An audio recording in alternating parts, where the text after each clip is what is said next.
opposed to Burkina Faso. Like if you watch like the cadets love wearing that red cap, which is the maroon cap, which is what Sankara used to wear. So you can see they already have like a revolutionary tradition going on and a unifying leader, right? I don't know much about where you're from, Alpha, and whether that's there, but I don't think you guys have a Marxist or socialist background in your country like that. They're actually one of the first countries in that area to be independent. Mm-hmm. That's true. So basically, what I would say is that, like, to advise all these countries that are fighting like these terrorist groups, I would suggest them to try to do a peace deal first with these people, because you have to understand, at the end of the day, this is your people. It doesn't matter what type of what kind of group they are. You have to find the reason why these people join in to become a terrorist or whatever the group type or whatever it became, because every day there's type of different new group, you know, because this is like, you don't want your young people to back in these people.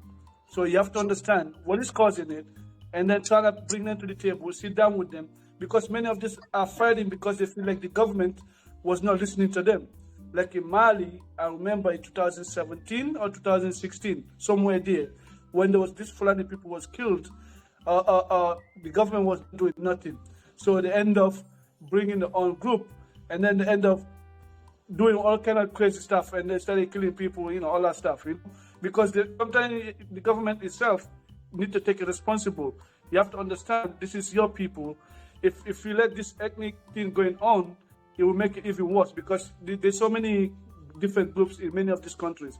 In Guinea, the reason why it's very successful, even that the Manike people and the Fulani people don't get along, but there's a point that whenever the government says no, it's things going crazy, they step in. They don't let everything go worse than that.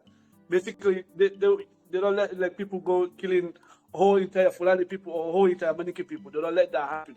Even that sometimes the leaders do that, go to the Fulani people and kill a lot of Fulani people, but the people itself, they don't let it happen properly. But sometimes it does happen, like a little bit like fighting and all that stuff, but they don't let it go as crazy as what happened in Mali that I remember of. So things like this, I believe if you want to really, really govern your country and end of all this terrorism, first give them opportunity to come to the table and listen to them. And if things doesn't work out, then bring a force. Because you already given them the opportunity to get to be on the table. You already showed them that you're listening to them. You know, you already told them, okay, now this is the option that I have for you, and what is you bringing back? Like what do you offering? You know. So and actually, Alpha, what are their main grievances? What are the main grievances of like these nomads, like Tuaregs and Fulani? What's their main issue? Why are they fighting? So basically, what I heard in the Fulani part, I don't know about the Tuaregs as much. It was basically because many people usually they deal with cow, you know. And then there was this group, I forget what the name of the group, and they was blaming the Fulani people that they said the Fulani people cow eating all the farming stuff and drinking all the waters. So they feel like because of that, the crops is not growing because of the Fulani people. And then they went to a village, many of them came on the motorcycles. I remember this, they ended up killing, I think it was 50 to 250, somewhere there, I don't remember the number, but 50 to up, like a lot of people, young, like kids, men, everybody, they didn't left no one. They came and killed everybody on that village. So from there, a lot of Fulani people feel like, okay, if you're not going to help us, and if you let this happening, and we will do anything to go fight against the system. So then they end up working with the Tuareg. Sometimes they're backing them because they're both Muslim. You know, and you have to understand that many Fulani people, they are very, very into the religion in Islam. If they don't drink, they don't smoke, everything is haram, all that stuff. There's definitely those type of Fulani people there. Then there are some Fulani people that are kind of chill, they don't care about all that type of stuff. They respect Islam, like the basic stuff. But, you know, that's exactly what happened. So it's like they feel like those people bring them more in hand and respecting them more and providing more security than what the government did. Can I answer, if I got you correctly there, what you said basically was that the Tuaregs had attacked the Fulani in some area. I don't think it's the Tuareg. There's some different group. I forget what the group name. Okay, but they had in any case wiped out the village essentially, where they killed a lot of people, and the government did nothing. And then so the Fulani people then decided to join, not the ones who attacked them, but they joined the Tuareg then. Yeah, they created their own group first, then they started using them as, because the Tuareg people had been fighting for a very, very long time. You need like basically what they call it, a collusion. Basically, they joined them as a collusion. Basically, you understand? So, right. So they had mutual interest, and that's kind of how. They would have then their own. The Tuareg are their own thing, but they are closely linked to this Fulani Tuareg group that is kind of mixed and have like not really so ethnically, but is this mixed group here?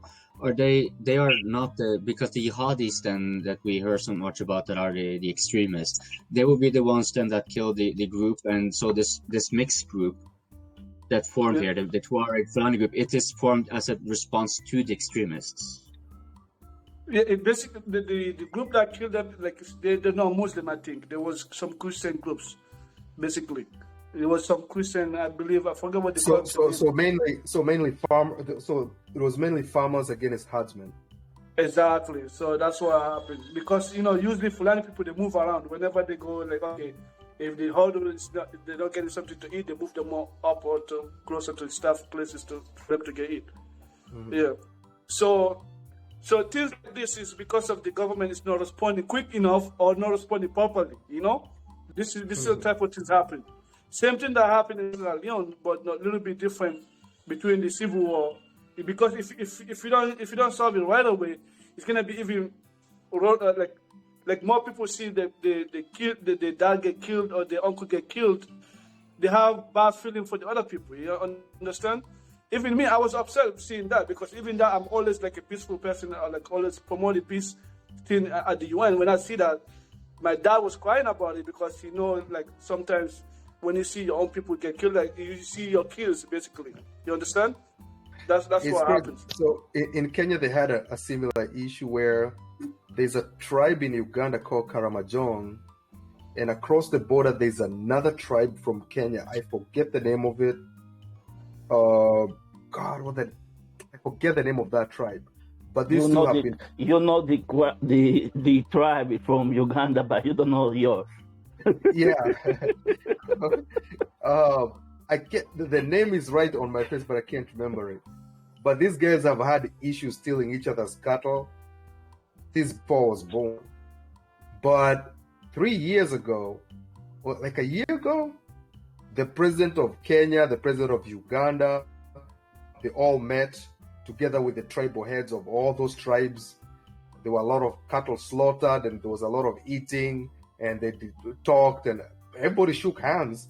And so far, the conflicts are done for now, But it took a lot of effort. I know a lot of bribes were exchanged, but there has to be something has to be attempted. Something has to be attempted. Now, the idea that, let's say, like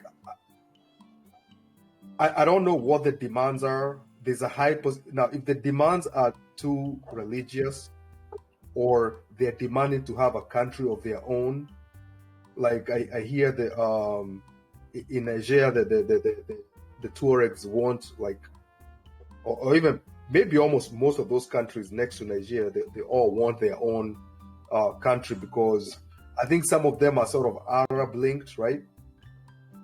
Mm-hmm. They have a lot of Arabs in them. Yeah. So they believe they need a country of their own, and I'm like, okay, then move to Algeria. Like, what the hell is the problem?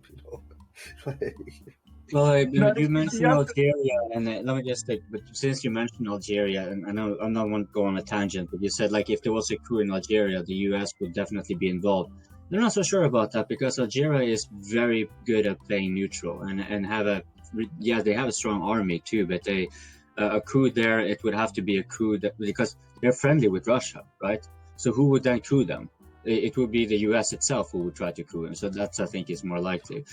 but you say go to move to Algeria, and like that's also kind of also an issue because they have their own ethnic composition there, where the Tuareg are, and this is across all of North Africa, where the Tuareg are generally like the southern rural, kind of like more nomadish, or they are always also the minority, like they're the lowest number, not maybe always the minority, but my impression is that both in Libya and other countries they were not none of the North African countries are they the majority themselves. So if they were to make their own country, it would, well, I think it would have a very peculiar geographic outlook, and that probably will not be an easy thing to.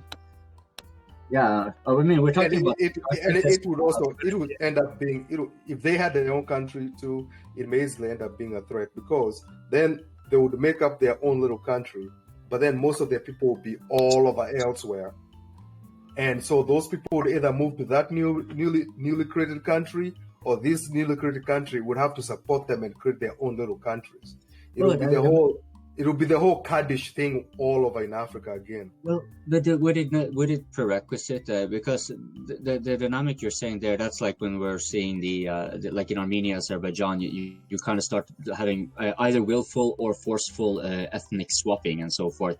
But this is the Tuareg. I don't think have such a well, I can very well be wrong, but my impression is that they don't really have a demographic foothold of such significance in the other areas, and vice versa, that it is even much of an issue. Like there aren't many of the other, like maybe some of the Berbers are overlapping with the Tuaregs, but I don't think that's necessary. Oh, Berbers too. Actually, when I was saying Tuareg, I was actually being very general because I was counting the Berbers in there too.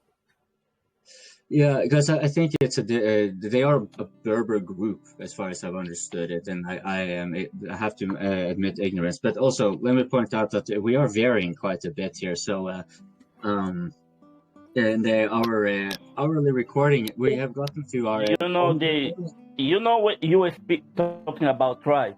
There is a tribe in Angola. I think I said that before. There's a tribe in Angola. And the same tribe is in Namibia. I think they call the Imba tribe. Yeah. So these people they don't the map have... here, they're in Algeria, Libya, Niger, and Mali. But go ahead, Voz. And Burkina Faso. Yeah. Oh, share it on the group, and I'll pin it on this. Or you can pin it on the share screen if you care to. But it might be easier for me to do it for you. Okay. Let's see here.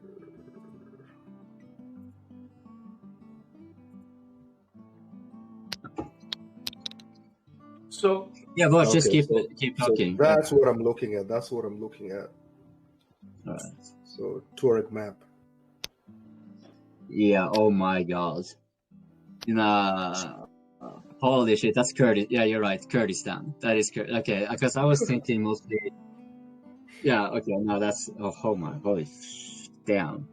Now. Yeah, okay. Now I understand why the.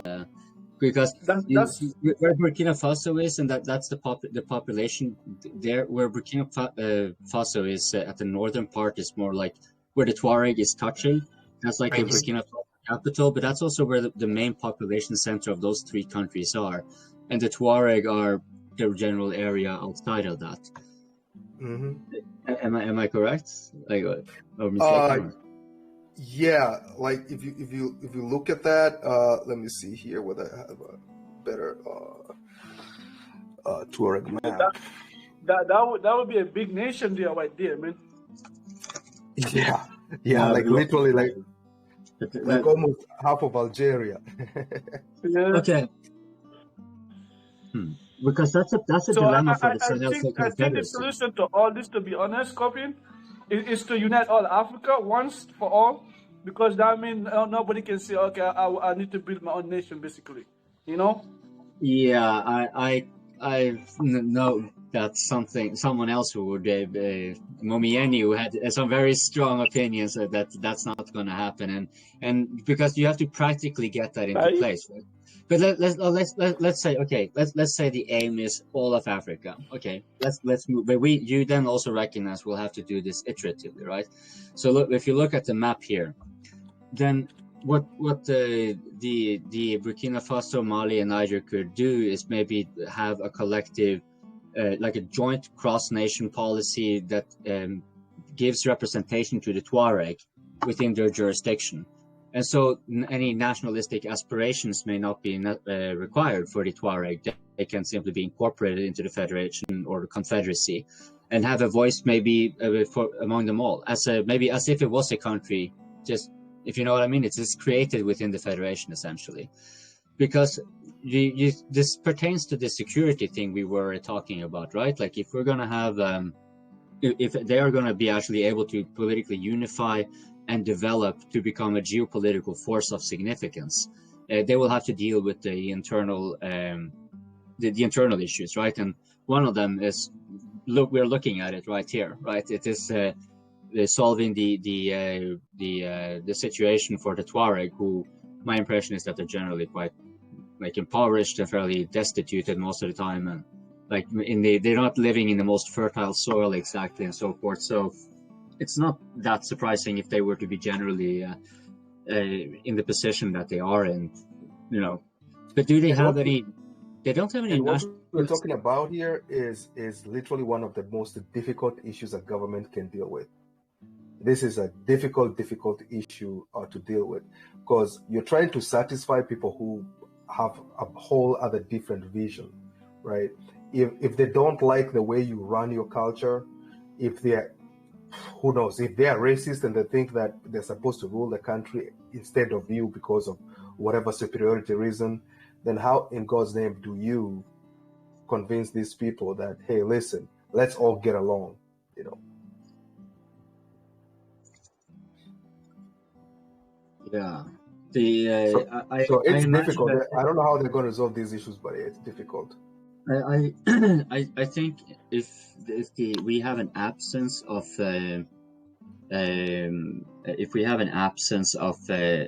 any proactive initiative, not merely reactive, but actually proactive initiative, like we're seeing with I think in Burkina Faso, they were trying to make a lot more vocational centers and so forth for training people, and if they do proactive measures like that, not only to their own population within their cities and so forth, but they take the step of giving at least autonomous representation for the Tuareg, because that gives that gives a room for dialogue. That's what I mean. Like that could enable this ability to come to a point where, okay, now let's just see how well we can cooperate at this level and make it work for both of us. Because that is the balancing act they really have to play. They have to be able to do that with, and this pertains to what you said, Makiadi, about elites, right? I'm not sure how many of the among the elites in Mali, Burkina Faso, Niger are actually Tuareg, but if they don't have a lot of representation among the elite, they may have to actually create them. Yes. I just wanted to add something, please. On the map you showed earlier, in Algeria, that means most of the oil are in this territory. So it's never going to happen.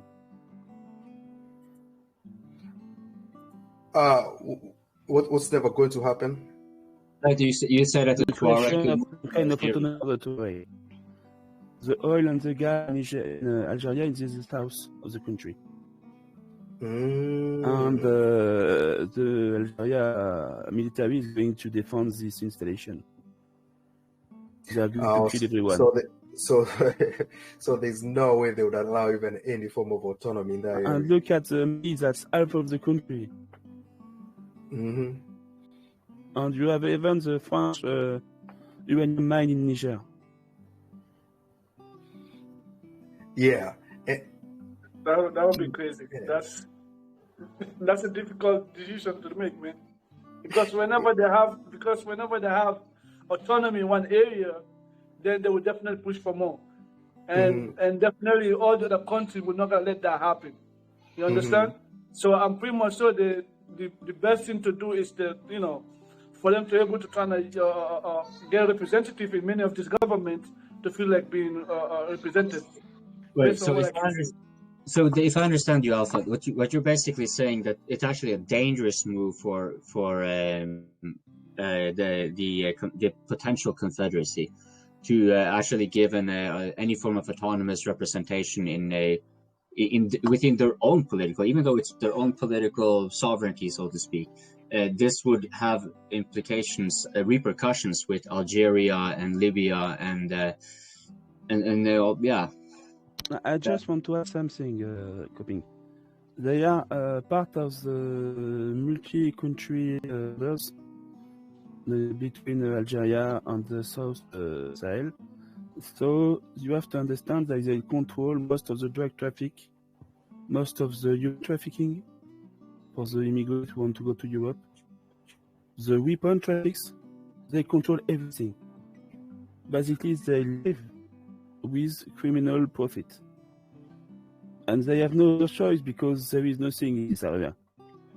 So they are mostly criminals at this point. It's very sad. Okay. That also means they also have their own local elites. That means they have their own local warlords. They have some people who actually make decisions. Yes, but you have a bigger problem. They are not united. You understand that? Yeah. It's not one big tribe. It's a lot of small tribes and small entities. Yes. That fighting against themselves. Well, are they Arab? Are they Arab? I don't think it matters, because what Shadowi said is actually very important. Most of their economy is actually based on drugs or on crime, right? Not necessarily on drugs, but drugs, human trafficking, arms trade, right? This is not something that you can easily illegalize and incorporate. How do you get these people to stop that kind of trade? Their elites are certainly not going to want that to happen. So you're not going to be able to. For example, for instance, if Mali or Niger want to secure the northern border, they have to basically fight against this Tuareg because they are going to disrupt all the traffic in their area. Immediately, the Tuareg are going to go some kind of jihadist to fight against the local army and to continue the trafficking. That's actually a good point. I didn't know about that. Because when I was thinking about it, I was thinking just cattle and deserts, but again, every time I see their videos, I see they have a lot of pickup trucks. Those pickup trucks need diesel, and a lot of vehicles too. And there's no way they make that from just selling cattle. No. So now it makes a lot of sense. That Tafias in Arsenal are being trafficked by this guy to the south or to the north. Most of the guys who go to Europe from sub-Sahel country use these guys to cross to go to the Mediterranean Sea. They control every traffic in the area. So do you guys, if you want security in your country, you have to fight this guy. Okay, like I said earlier, they don't have any other kind of way to earn money. So that basically means they have to be what exists has to be fought and then defeated before you can start integrating. Or let's put it this way: if the Sahelian countries started to give an autonomy, let's say hypothetically, if they were to make such a move, it basically, based on what you guys are saying and especially what you are saying, Shadowi, is that for that to actually have a chance of success without a lot of repercussions, they must actually have had some preliminary agreements with the other countries in both in Algeria, which is one issue, and I think they can maybe get that. They can have a joint security, because I think they have some of that as well. And so, okay, those who have autonomy within our region, we let us try to get them included in our society out of this criminalized business. Meanwhile, we try to join together and keep fighting we give an out for some of the Tuareg, and then we keep fighting those who refuse to go. But okay, let's say hypothetically that was a thing with Algeria, and that could go through and that could be agreed upon. And over time maybe that could succeed. That's a different conversation. But Libya, that's how the fuck do you make an agreement like that with you can make it with Algeria, but with Libya, my impression is that that's not going to be possible. Even with Algeria, it's not possible. The Algerian military fight this guy for decades or even centuries. You have to understand that the Algeria power is mainly on the coast, not in the desert. And the Algeria elite are fighting the Tuareg and the guy from the desert for centuries. So I'm trying to make a connection with the recent activities where we saw Suravik in Algeria, and then Haftar, and the area where these Tuaregs are on the map on Libya, that's Haftar's area. You have to understand that most of the weapons were used to attack Malian army or Wagner troops in Mali are being trafficking by this guy. So if you want to cut the weapon supply for the rebel or anything, you have to remove this guy from the country, from the border area. And the good way to do that would be to have a border agreement with the area, but it's difficult because the border is very large, and with some a few pickup, it's very easy to cross where you want. Okay, so what I was wondering, and what I'm wondering is the movements that Russia is making in both Algeria and Libya, is it just something they do? Are they just doing it because they can do it? Is this just things that they're just doing, or do you think there's another plan there, or there's something they're trying to do there? Or is it connected to what's happening in Nigeria? The first idea for the country to be able to last in the time is to have internal security. And it's very sad, but if you have drug trafficking at your border, weapon trafficking, human trafficking, everything at your border, there is no internal security in your country. So if Wagner wants internal security in Mali, they have to fight this guy one way or another. And if they have the help of the other side of the border of the Algerian army, it's more easier. If you really want to study how to fight this guy, you should try to watch the video or to read about the Mauritania, what they did to solve the problem. You have to understand that Mauritania was so efficient to remove all trafficking, jihadists, and so on from their territory, that they had to go to Mali, from Mauritania. Wow. And then it began to have a lot of them in Mali, and they begin to basically take the power in the north of Mali and to threaten the government in the south, and they need to ask French for help, and use the story after that. But they come, some of them, from Mauritania. Okay. It was a very smart thing that they recommend really to read more about these things. How the hell do you fight people in the desert? With helicopters, with planes? How do you fight people in the desert? With camel.